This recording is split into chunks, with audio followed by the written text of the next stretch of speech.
Olá, eu sou Diogo Freitas, estou aqui hoje com Lucas Negreiros, Gabriele Anjos, e juntos nós vamos apresentar o nosso trabalho de conclusão de curso para a obtenção do título de bacharel em administração.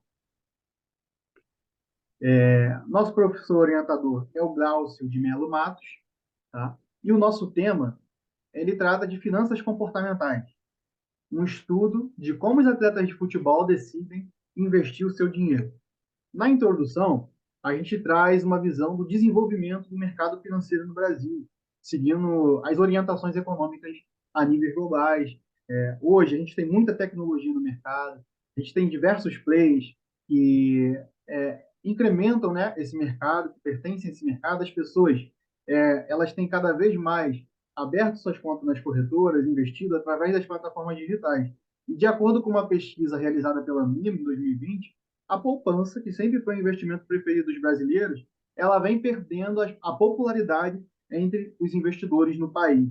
Né? Recentemente, a Bolsa também ela divulgou um levantamento de um aumento significativo de número de pessoas abrindo conta em corretora, né, para fazer investimento. E com esse mercado bastante desenvolvido, é importante a disseminação da educação financeira, porque uma pessoa que tem conhecimento, entende o que está fazendo, ela toma as decisões de forma mais assertiva e evita cair em esquemas de pirâmide, de fraude e ter problemas com relação ao seu patrimônio. O nosso trabalho ele parte de alguns objetivos. O objetivo geral é levantar os fatores que influenciam no sucesso ou no fracasso nos investimentos financeiros dos atletas. Os objetivos específicos são pesquisar em fontes secundárias o contexto, a realidade financeira do atleta bem-sucedido e do mal-sucedido durante sua trajetória de vida, como contexto ilustrativo para esse estudo. Um outro objetivo específico é traçar um comparativo do comportamento financeiro dos atletas de mesma modalidade, atletas de futebol. Descrever, a partir do contexto da realidade do atleta ilustrado, as causas e as consequências do bom ou mau uso de suas finanças. E, por último, apresentar alternativas para o melhor gerenciamento financeiro dos atletas de futebol. A nossa justificativa ela parte das finanças comportamentais, que surgiu lá em 1974, um trabalho que foi assim incrível e inovador do Kahneman e Tversky, né? Eles destacam que as decisões dos indivíduos elas nem sempre partem de padrões racionais, muito pelo contrário. Na visão de Kahneman e Tversky, as decisões elas são muito mais tomadas de formas irracionais, porque as pessoas elas têm os seus vieses comportamentais, elas têm os seus erros cognitivos. E o que a gente busca desenvolver e a gente vai apresentar é o comportamento financeiro específico no nicho de atletas de futebol. E a gente já começa aqui falando no nosso desenvolvimento sobre finanças comportamentais, que é uma combinação de psicologia com economia para compreender como as pessoas elas tomam as suas decisões financeiras.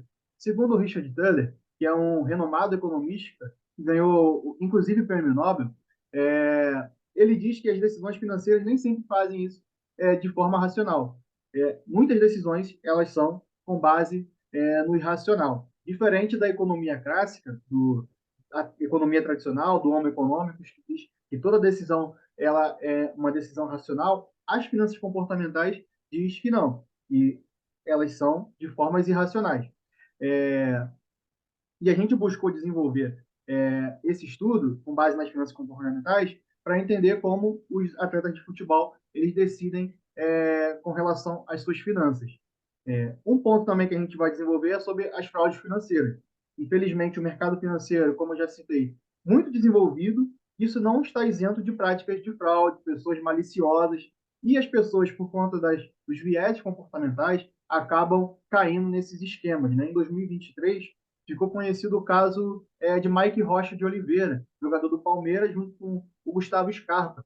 Eles caíram em um esquema de pirâmide financeira, eles disseram que eles receberiam ali 5% ao mês, mas eles perderam muito dinheiro. E segundo a Ambima, né, uma pesquisa realizada em 2020, avaliando o que faz as pessoas caírem em esquema de pirâmide, de fraudes financeiras, eles observaram que um viés muito encontrado nas pessoas que caem nesses esquemas é o viés do efeito de manada, que é o que a gente pode observar que aconteceu para que os jogadores do Palmeiras viessem cair no esquema de pirâmide financeira. E o movimento de manada, o viés de manada, ele ocorre quando as pessoas seguem o comportamento de um grupo sem uma análise crítica. Por isso é muito importante que essas pessoas elas tenham conhecimento de educação financeira. Olá, eu sou a Gabriele Anjos e eu vim trazer um pouco sobre o conceito da educação financeira e a sua importância, principalmente para atletas de futebol. E segundo a Organização de Cooperação e Desenvolvimento Econômico, a educação financeira é o processo mediante o qual os indivíduos e as sociedades melhoram a sua compreensão em relação aos conceitos e produtos financeiros. Então, a educação financeira nada mais é do que aprender a controlar, economizar, planejar e orçar com o seu próprio dinheiro.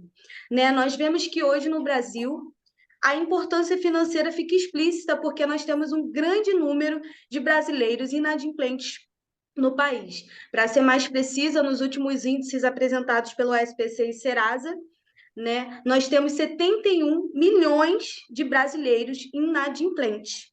Por isso, a educação financeira é tão importante. A educadora financeira Andresa Rocha, ela cita que ela acredita que a chave para acabar com fechar as portas do endividamento mesmo no Brasil, para a sociedade, é a educação financeira. E qual era a melhor idade para a gente aprender sobre educação financeira? A melhor idade para se aprender educação financeira, segundo a planejadora de financeiro pessoal, Rosinara Carvalho, a melhor idade para se aprender educação financeira é 7 anos. 7 anos de idade, a criança já sabe analisar o comportamento dos seus pais e entende bem o que é dinheiro. Seguindo as normas da Base Nacional Comum Curricular, a educação financeira já é obrigatória nas escolas públicas e privadas desde 2020. Essa conscientização, desde criança, ela traz o quê? Um adulto organizado e que sabe valorar, né? Trazer a verdadeira valorização do trabalho, do salário para a sua vida. Né? Isso na vida do atleta é de suma importância desde cedo, porque o atleta ele é federado muito novo, ele é revelado muito novo, né? Os atletas de base, eles começam com 9, 10 anos de idade, geralmente têm o seu primeiro contrato profissional aos 16 anos. E aos 16 anos eles se veem com um salário nunca visto na vida, muitas das vezes, porque foram reconhecidos por grandes times de futebol. E se ele não souber como gerir esse dinheiro, provavelmente o vislumbre, né, por ganhar mais e mais irá levá-lo a péssimos investimentos, o que pode o deixar sem reserva financeira nenhuma, visto que a carreira do atleta é uma carreira pequena, uma carreira bem curta, né, comparada aos dos demais trabalhadores em geral no nosso país, e entre outros. Então, a educação financeira ela se torna bastante necessária para que o atleta ele entenda qual seria a melhor forma de gerir o seu dinheiro, né? Se é melhor um gestor tomar conta do seu dinheiro, visto que ele, além de pessoa física, é um produto, é uma empresa, ou se ele consegue fazer os seus investimentos bem conscientes. Olá, eu sou o Lucas Negreiros e, passado o conceito de educação financeira pela Gabi, eu vou entrar agora no tópico sobre a carreira do atleta. E logo aqui a gente já identifica um slide apresentado pela CBF no ano de 2019, que mostra que somente 1% dos atletas ganha uma faixa de 200 a 500 mil, quando uma maioria esmagadora ganha em torno de menos de R$ 1.000.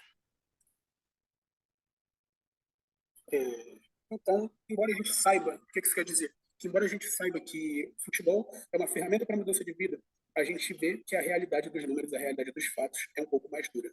E quem rege esses ganhos? Quem rege o contrato do atleta de futebol? O contrato do atleta de futebol ele é regido através de uma lei, que é a 9.615, que ela é reconhecida como Lei Pelé. Ela foi publicada no dia 24 de março de 1998. Pode passar para o próximo slide, por favor?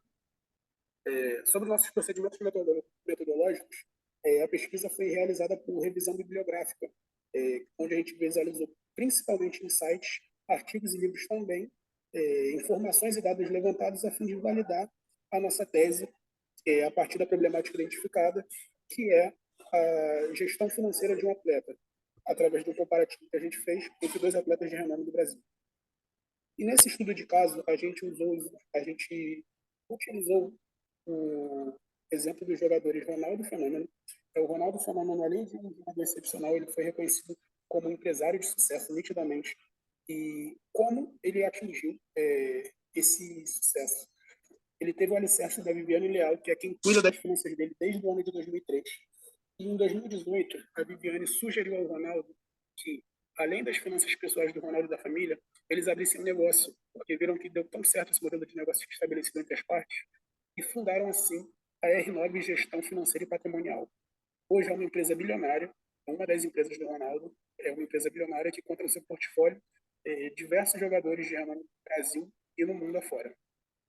Em contrapartida, o Ronaldinho Gaúcho é quem a gente usa na administração financeira. Porque o Ronaldinho ele deixou as atribuições, a responsabilidade de cuidar das suas finanças por parte do seu irmão, Roberto de Assis Moreira.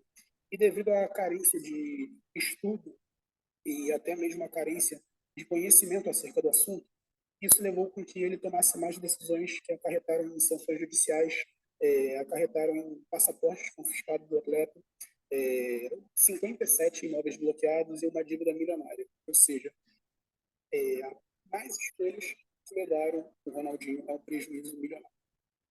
E no próximo slide, a gente vai falar sobre a análise e a apresentação e a análise dos resultados. Os resultados obtidos nessa pesquisa vieram através do comparativo entre a gestão financeira de dois grandes atletas de série, como a gente mencionou, o Ronaldinho Gaúcho e o Ronaldo Fenômeno. E qual foi a principal diferença identificada entre as partes? O profissionalismo.